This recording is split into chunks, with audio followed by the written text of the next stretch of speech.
பிதாவாகிய தேவனுக்கும் கர்த்தராகிய இயேசு கிறிஸ்துவுக்கும் நான் எல்லா துதிகன மகிமைகளும் செலுத்துகிறேன். இப்பொழுதும் கூட நமது நியூ கிரேஸ் டிவியின் மூலியமாய் இந்த புதிய ஆண்டிலே உங்களை சந்திப்பதில் நான் பெருமகிழ்ச்சி அடைகிறேன்.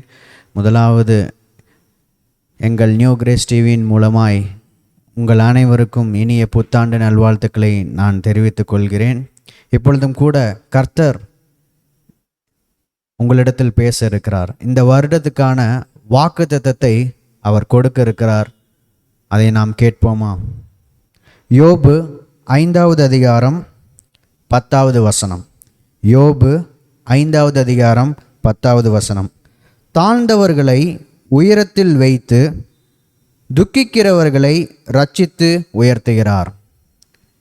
கர்த்தர் இந்த வசனத்தை கொண்டு 3 வகையான தேவ பிள்ளைகளிடத்தில் இன்றைக்கு பேச இருக்கிறார். எத்தனை வகையான? 3 வகையான. நீங்கள் அதில் ஒரு வகையில் இருக்கலாம், இல்லை 2 வகையில் இருக்கலாம், இல்லை 3 வகையிலும் கூட இருக்கலாம். ஆனால் கர்த்தர் இன்றைக்கு பேச போகிற இந்த வசனத்தை கொண்டு 3 வகையான தேவ பிள்ளைகளிடத்தில் அவர் பேச இருக்கிறார். முதலாவது பார்த்தீங்கன்னா யார்கிட்ட பேச போகிறார்னா தாழ்த்தப்பட்டவர்களிடத்தில். வசனம் சொல்கிறது, தாழ்ந்தவர்களை உயரத்தில் வைத்து. முதலாவது தாழ்ந்தவர்களிடத்தில் பேச போகிறார். கடந்த வருடத்தில் உங்கள் குடும்பத்தால் நீங்கள் தாழ்த்தப்பட்டிருக்கலாம், இல்லை உங்கள் உறவினர்களால் நீங்கள் தாழ்த்தப்பட்டிருக்கலாம், இல்லை நண்பர்களால் தாழ்த்தப்பட்டிருக்கலாம், இல்லை நீங்கள் வேலை செய்கிற ஸ்தலத்தில் தாழ்த்தப்பட்டிருக்கலாம். அப்படி தாழ்ந்து போய் நீங்கள் இருக்கீங்களா? கர்த்தர் உங்களிடத்தில் பேச போகிறார். கர்த்தர் நிச்சயமாக பேச போகிறார். இல்லை பிரதர், நான் ஒரு உயரத்தில் இருந்தேன், ஆனால் சில பிரச்சனைனால என்னை தாழ்வில் கொண்டு போயிட்டாங்க அப்படின்னு சொல்லி நீங்கள் சிந்திச்சு கொண்டு இருக்கீங்களா?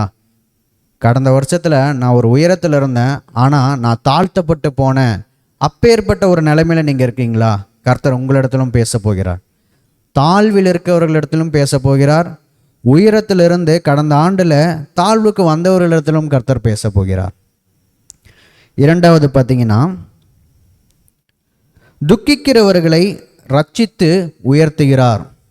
துக்கிக்கிறவர்களை. துக்கம் வந்துட்டு அநேக காரியங்களுக்கு வரும். ஆனால் கர்த்தர் இன்னைக்கு 2 வகையான துக்கப்பட்டு கொண்டிருக்கிற தேவ பிள்ளைகளிடத்தில் பேச போகிறார். முதலாவது யாரிடத்தில் பேச போகிறார்னு பார்த்தீங்கன்னா, தன்னுடைய தாய் தகப்பன்மாரை இழந்தவர்களிடத்தில் அவர் பேச போகிறார். நீங்கள் கடந்த ஆண்டில் உங்கள் தாய் இழந்திருக்கலாம், இல்லை தகப்பன் இழந்திருக்கலாம். அப்படி இழந்து கொண்டு நீங்கள் இருக்கீங்களா? இதை பார்த்து கொண்டு இருக்கிறீங்களா? அந்த துக்கத்தில் நீங்கள் இருக்கிறீங்களா? கர்த்தர் உங்களிடத்தில் பேச போகிறார். என்னோட அப்பா இறந்துட்டாரு, என்னோட அம்மா இறந்துட்டாங்கன்னு சொல்லி நீங்கள் துக்கத்தில் இருக்கீங்களா? கர்த்தர் உங்களிடத்தில் பேச போகிறார். இன்னொரு வகையான துக்கத்தை நீங்கள் சுமந்து கொண்டு இருக்கிறீங்களா? அது என்ன வகையான துக்கம்னா, ஒரு பாவ உணர்ச்சி. ஒரு பாவ உணர்ச்சி. உங்களுக்கு அந்த பாவம் செய்ய விருப்பம் இல்லை, இருந்தாலும் நீங்கள் அதை செய்து கொண்டு இருக்கிறீர்கள். அந்த குற்ற உணர்ச்சி உங்களை துக்கப்படுத்தி கொண்டு இருக்கிறது. நான் தேவ பிள்ளையாக இருக்கிறேன், இருந்தாலும் இந்த பாவத்திலிருந்து என்னால் மீள முடியலே அப்படின்னு சொல்லி நீங்கள் துக்கித்து கொண்டு இருக்கிறீங்களா? கர்த்தர் உங்களிடத்தில் பேச போகிறார். அப்போ பாருங்கள், 3 வகையான தேவ பிள்ளைகள். அந்த தாழ்வில் இருக்கிற தேவ பிள்ளைகள், தங்களுடைய பெற்றோர்களை இழந்து தவிக்கிற தேவ பிள்ளைகள், 3வது பாவத்தில் மூழ்கி இருந்து அதில் மீண்டு வர முடியாமல் முயற்சி செய்து செய்து என்னால் மீண்டு வர முடியல அப்படின்னு சொல்லி ஒரு துக்கத்தில் இருக்கீங்களா? கர்த்தர் உங்களிடத்தில் பேச போகிறார். முதலாவது பார்த்தீங்கன்னா, தாழ்வில் இருக்கிறவர்களிடத்தில் அவர் பேச போகிறார். ஒரு வேத வசனத்தை நாம் வாசிப்போம். எசேக்கியேல் 17வது அதிகாரம் 24ஆம் வசனம். எசேக்கியேல் 17:24. பாருங்க, கர்த்தர் சொல்லுகிறார், அப்படியே கர்த்தராகிய நான் உயர்ந்த விருட்சத்தை தாழ்த்தி தாழ்ந்த விருட்சத்தை உயர்த்தினேன் என்றும், நான் பச்சையான விருட்சத்தை பட்டுப்போக பண்ணி பட்டுப்போன விருட்சத்தை தழைக்க பண்ணினேன் என்றும் வெளியின் விருட்சங்களுக்கு எல்லாம் தெரிய வரும். கர்த்தராகிய நான் இதை சொன்னேன், இதை நிறைவேற்றினேன் என்று உரைத்தார் என்று சொல் என்றார். கர்த்தர் சொல்லுகிற வார்த்தை இதுதான். உயர்ந்த விருட்சத்தை அவர் தாழ்த்த போகிறார். தாழ்ந்த விருட்சத்தை அவர் உயர்த்தினேன் என்றும், நான் பச்சையான விருட்சத்தை பட்டுப்போக பண்ணி பட்டுப்போன விருட்சத்தை தலைக்க பண்ணினேன் என்றும் வெளியின் விருட்சங்களுக்கு எல்லாம் தெரிய வரும். உங்களோட உயர்வு வந்துட்டு வெளியில் இருக்கவங்க எல்லாத்துக்கும் தெரிய வரும்னு சொல்லி கர்த்தர் சொல்லுகிறார். பாருங்கள், வேதம் அப்படி தான் சொல்லுகிறது. வெளியின் விருட்சங்களுக்கு எல்லாம் தெரிய வரும். விருட்சம்னா என்னென்னு பார்த்தீங்கன்னா, ஆங்கில வேதாகமத்தில் போட்டிருக்கு ட்ரீ, மரம். ட்ரீன்னு சொல்லி எல்லா டிரான்ஸ்லேஷன்லையும் ட்ரீன்னு தான் போட்டிருக்கு. அப்போ உங்களை மரத்தை போல அவர் உயர்த்த போகிறார். மரம் எப்படி உறுதியாக இருக்கும், அதை சாய்க்கிறது ரொம்ப கஷ்டம். ஆனால் இப்போ நீங்கள் சாழ்ந்த நிலையில் இருக்கீங்க, ஒரு சாஞ்சு போன நிலையில் இருக்கீங்க. கர்த்தர் வந்து கண்டிப்பாக உங்களை உயர்த்துவேன் என்று வாக்குத்தத்தமாய் சொல்லுகிறார். பாருங்கள், அவரே சொல்லுகிறார், கர்த்தராகிய நான் இதை சொன்னேன். வேத வசனம் கர்த்தர் உங்களிடத்தில் சொல்லுகிறது இதுதான், கர்த்தராகிய நான் இதை சொன்னேன். நீங்கள் தாழ்ந்த இடத்துல இருக்கீங்க, இப்போ ஒரு லோ பொசிஷனில் இருக்கீங்க. ஃபீலிங் லோ அப்படின்னு சொல்லி சொல்லுவாங்க ஆங்கிலத்தில். நான் ரொம்ப லோவாக இருக்கேன், நான் என்னென்னமோ முயற்சி பண்ணி பார்த்தேன், என்னால் முடியல. இன்னும் நான் கீழேயே தான் இருக்கேன், என்னால் மேலே வரவே முடியல. நான் எவ்வளவோ முயற்சி செய்கிறேன், எவ்வளவோ ஹார்ட் ஒர்க் செய்கிறேன், ஆனால் என்னால் வேலையில் ஒரு உயர்வை பார்க்க முடியல. நான் எவ்வளவோ ஹார்ட் ஒர்க் பண்ணுறேன், ஆனால் எனக்கு சம்பளத்தை உயர்த்தி தர மாட்டேறாங்க அப்படின்னு சொல்லி நீங்கள் துக்கித்து கொண்டு இருக்கீங்களா? கர்த்தர் சொல்லுகிறார், உங்களை உயர்த்த போகிறார். இந்த வருடம் உங்களுக்கு ஒரு உயர்வை கர்த்தர் கொடுக்க போகிறார். ஏன்னா இது கர்த்தர் சொல்லுகிற வார்த்தை. நீங்கள் விசுவாசிங்க, கண்டிப்பாக இதை பார்த்து கொண்டு இருக்கிற உங்களுக்கு அது நடக்கும். கர்த்தர் சொல்லுகிறார். எவ்வளோ நாள் தான் நான் தாழ்ந்த இடத்துல இருப்பேன்னு சொல்லி நீங்கள் யோசிச்சுட்டு இருக்கீங்களா? கண்டிப்பாக இந்த வருடம் உங்களுக்கு ஒரு உயர்வை அவர் தரப்போகிறார். கடந்த ஆண்டில் ஒரு உயர இருந்தனா சின்ன விஷயத்துக்காக, இல்லை ஒரு பெரிய விஷயமாகவே இருக்கட்டும், இல்லை உங்களை ஏமாற்றிட்டாங்கனாலும் இருக்கட்டும், அப்பேற்பட்ட சூழ்நிலை நீங்கள் உயர்ந்த ஒரு பொசிஷன்லேருந்து ஒரு டீப்ரமோட் மாதிரி ஆயிட்டீங்களா? கர்த்தர் உங்களுக்கு அதான் சொல்லுகிறார், அவர் உங்களை உயர்த்த போகிறார். நீங்கள் உயர்வில் இருந்தீங்க, ஒரு மேனேஜர்னு இருந்தீங்க, உங்களை டீப்ரமோட் பண்ணி கீழே தள்ளிட்டாங்களா? கவலையே பட வேணாம். இந்த வருஷம் கர்த்தர் உங்களை உயர்த்த போகிறார். ஏன்னா தேவன் சொல்லுகிற வார்த்தை அதுதான். பாருங்கள், வெளியின் விருட்சங்களுக்கு எல்லாம் தெரிய வரும். நீங்கள் உயர போகிறதை எல்லாத்துக்கும் முன்பாக அது நடக்கப் போகிறது. அதனால் எல்லாரும் அதை அறிந்து கொள்வார்கள் என்று கர்த்தர் சொல்கிறார். கர்த்தராகிய நான் இதை சொன்னேன், இதை நிறைவேற்றினேன் சொல்கிறார். நிறைவேற்றுவார்னு சொல்ல, நிறைவேற்றினேன். அப்போ இந்த வருடத்தில் கண்டிப்பாக அதை நிறைவேறி முடியும். கர்த்தர் வாக்குத்தத்தமாய் உங்களிடத்தில் சொல்லுகிறார், இதை நிறைவேற்றினேன் என்று உரைத்தார் என்று சொல் என்றார். பாருங்க, கர்த்தர் உங்களுக்கு வாக்குத்தத்தமாய் சொல்லுகிற வார்த்தை.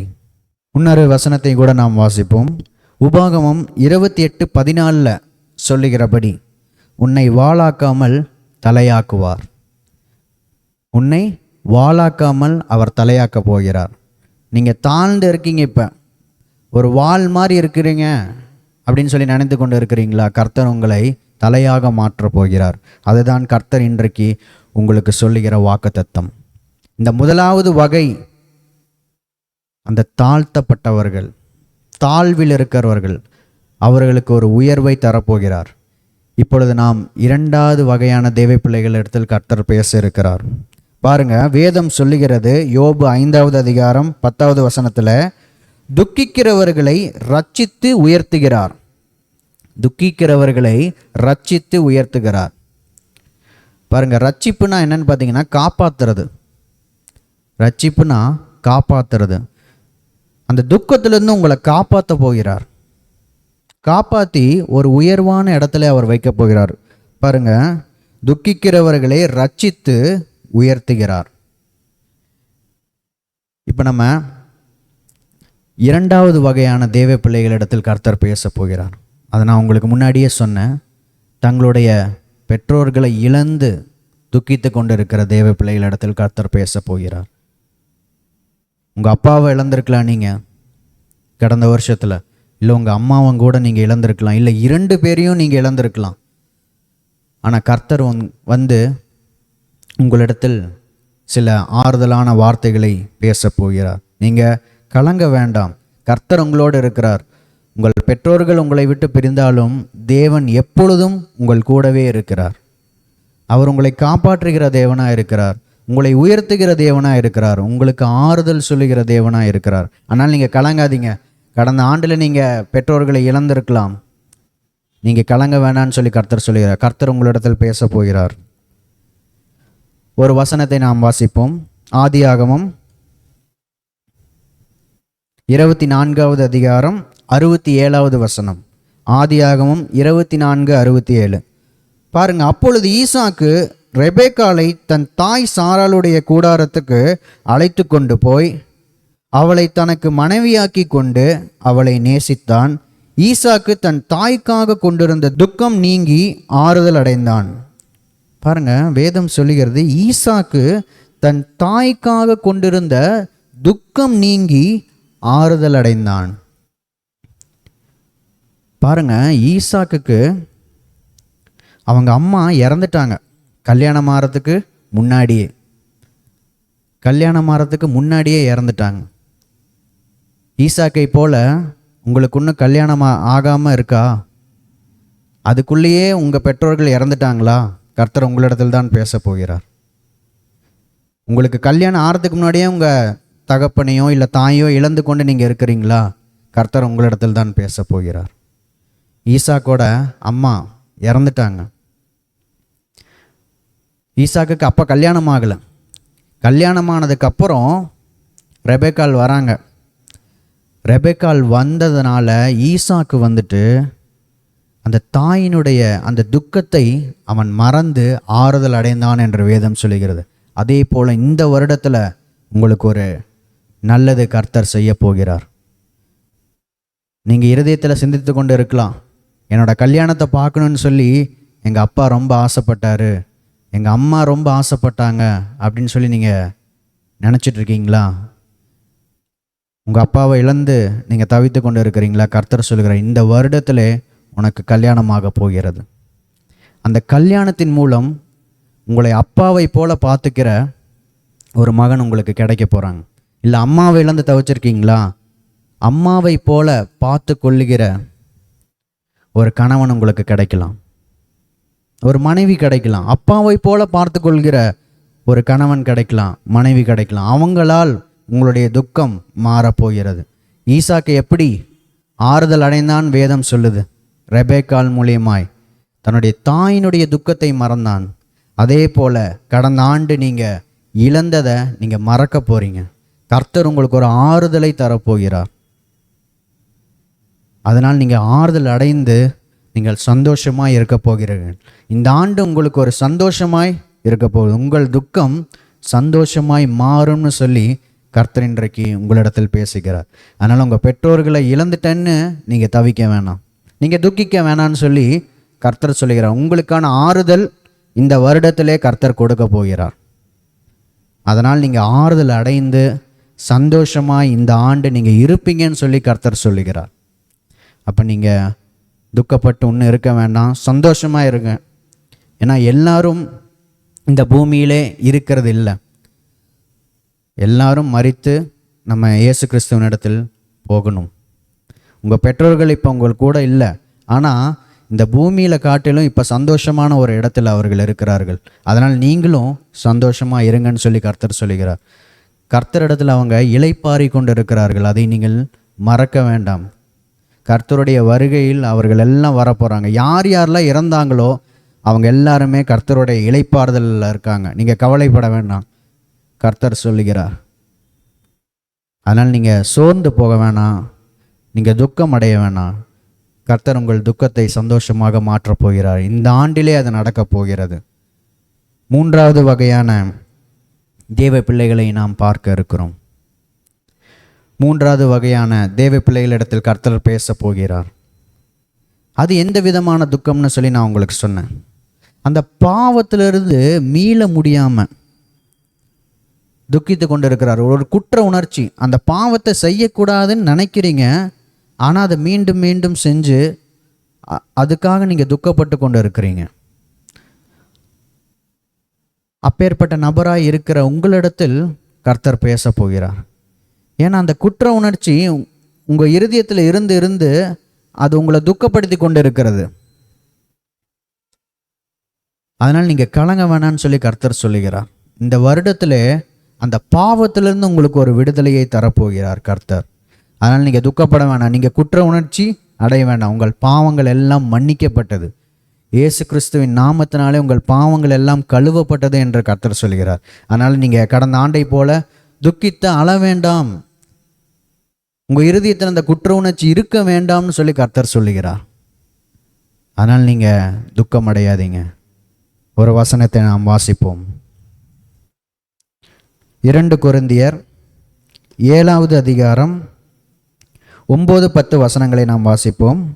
2 கொரிந்தியர் 7வது அதிகாரம் வசனங்கள் 9-10. பாருங்கள், கர்த்தர் உங்களை பார்த்து சொல்லுகிறார். உங்கள் பாவத்தினால நீங்கள் துக்கப்பட்டு இருக்கீங்களா? உங்களிடத்தில் தான் கர்த்தர் பேச போகிறார். பாருங்கள், கர்த்தர் சொல்லுகிறார், இப்பொழுது சந்தோஷப்படுகிறேன், நீங்கள் துக்கப்பட்டதற்கு அல்ல. நீங்கள் துக்கப்பட்டதற்கு அல்ல, மனம் திரும்புவதற்கு ஏதுவாக துக்கப்பட்டதற்காகவே சந்தோஷப்படுகிறேன். கர்த்தர் உங்களை பார்த்து சந்தோஷப்படுகிறார் என்று சொல்லுகிறார். ஏன்னா நீங்கள் மனம் திரும்பணும்னு நினைக்கிறீங்க, அந்த பாவத்திலிருந்து வெளியே வரணும்னு நினைக்கிறீங்க. ஆனால் கடந்த ஆண்டில் அது முடியாமல் போயிடுச்சு. ஆனால் இந்த ஆண்டில் கர்த்தர் அதை வாய்க்க செய்ய போகிறார். உங்கள் பாவத்திலிருந்து நீங்கள் வெளிவர கர்த்தர் உங்களுக்கு உதவி செய்ய போகிறார். அதனால தான் கர்த்தர் சந்தோஷப்படுகிறேன் என்று சொல்கிறார். பாருங்கள், இப்பொழுது சந்தோஷப்படுகிறேன், நீங்கள் துக்கப்பட்டதற்காக அல்ல, மனம் திரும்புவதற்கு ஏதுவாக துக்கப்பட்டதற்காகவே சந்தோஷப்படுகிறேன். நீங்கள் ஒன்றிலும் எங்களால் நஷ்டப்படாதபடிக்கு தேவனுக்கேற்ற துக்கம் அடைந்தீர்களே. நீங்கள் எப்பேற்பட்ட துக்கம் அடைந்திருக்கிறீங்களாமா? தேவனுக்கேற்ற துக்கம். நீங்கள் பாவத்திலேருந்து வெளிவரணும்னு சொல்லி துக்கப்படுறீங்க பார்த்தீங்களா? அது வந்துட்டு வேதம் சொல்லுகிறது, அது தேவனுக்கேற்ற துக்கமாமா.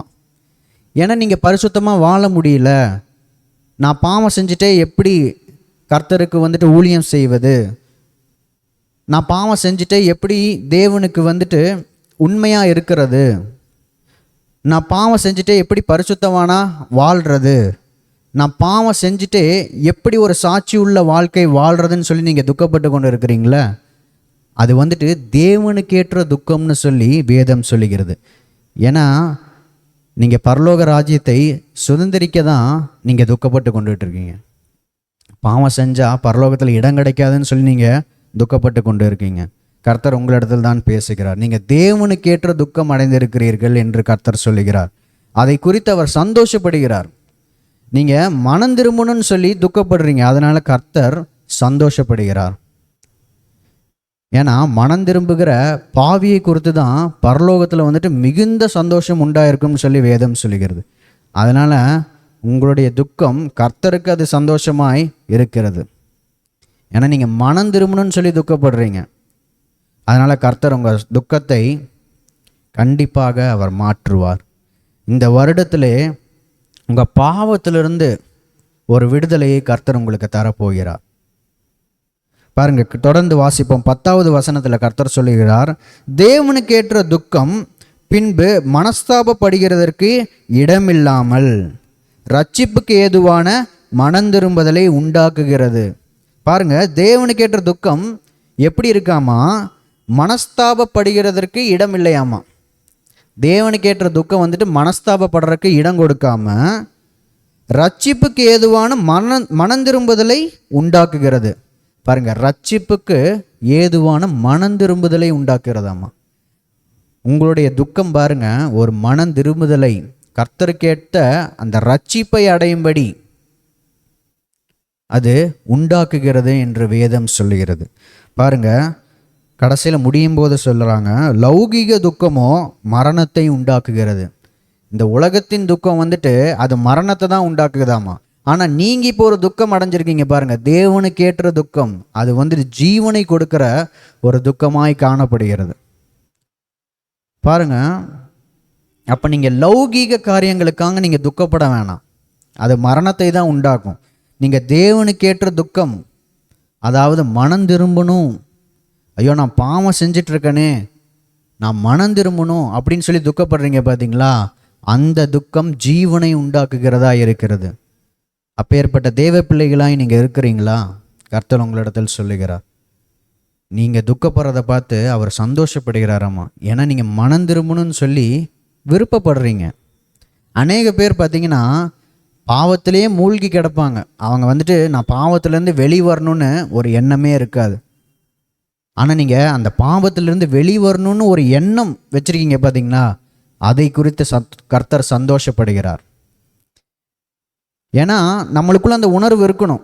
என்னதான் நம்ம பாவம் செய்கிற மனுஷனாக இருந்தாலும், அனுதினமும் பாவம் செய்கிறவர்களாக இருந்தாலும், நம்ம இருதயத்தில் ஒரு எண்ணம் இருக்கணும், இந்த பாவத்திலேருந்து எப்படி நான் வெளியே வர்றது, கர்த்தர் எப்போ என்ன இந்த பாவத்திலேருந்து மீட்டு கொள்வார்,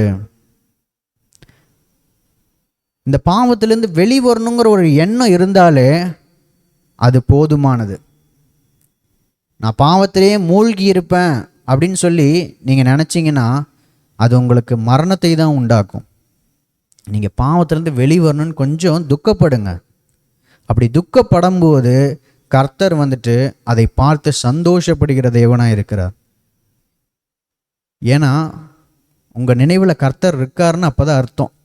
பாவத்திலே மூழ்கி இருந்தால் கர்த்தர் இல்லை உங்கள் கூட.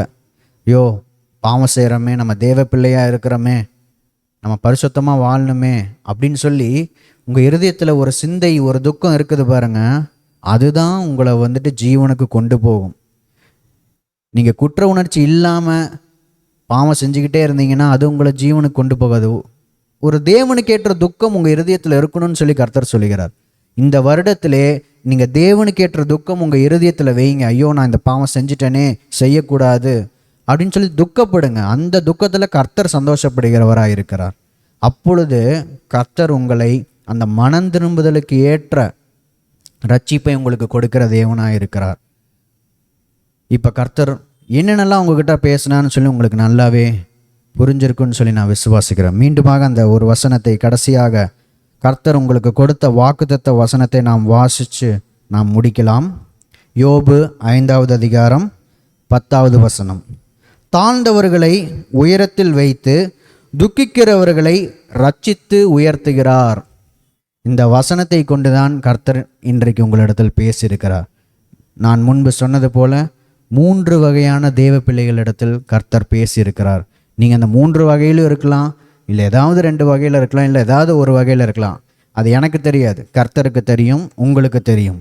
அதனால் இந்த வசனத்தை நீங்கள் அப்படியே விசுவாசிக்க வேண்டும் என்று கர்த்தர் சொல்லுகிறார். கர்த்தர் என்ன உயர்த்துவாரான்னு சொல்லி கேள்வி கேட்டுட்டே இருக்க வேணாம்னு சொல்லி கர்த்தர் சொல்லுகிறார். கர்த்தர் நிச்சயமாக இந்த ஆண்டிலே உங்களை உயர்த்த போகிறார். நீங்கள் விசுவாசிச்சிங்கன்னா தேவனுடைய மகிமையை நீங்கள் காண்பீர்கள். இல்லை இன்னும் எனக்கு சந்தேகமாக இருக்குது, தோமாவை போல் நான் பார்த்தாதான், அவர் விழாவில் கை வச்சாதான், அவருடைய ஆணி பாய்ந்த கரங்களில் நான் கை வச்சாதான் எனக்கு விசுவாசம் வரும்னு நீங்கள் சொல்லிக்கிட்டு இருந்தீங்கன்னா நீங்கள் இந்த வசனத்தை குறித்து வச்சுக்கோங்க. என்னை தவிர வேறு யாராவது ஒரு தேவ ஊழியர்களோ, இல்லை சோஷியல் மீடியாலேயோ, இல்லை நீங்கள் வேத வாசிக்கும் போதோ எப்படியாவது இந்த வசனம் மீண்டுமா உங்கள் கண் முன்னால் வந்துச்சுன்னா அது உங்களுக்கு கன்ஃபர்மேஷன். கர்த்தர் அதை உங்களுக்கு இந்த வருடத்தில் செய்ய போகிறார்.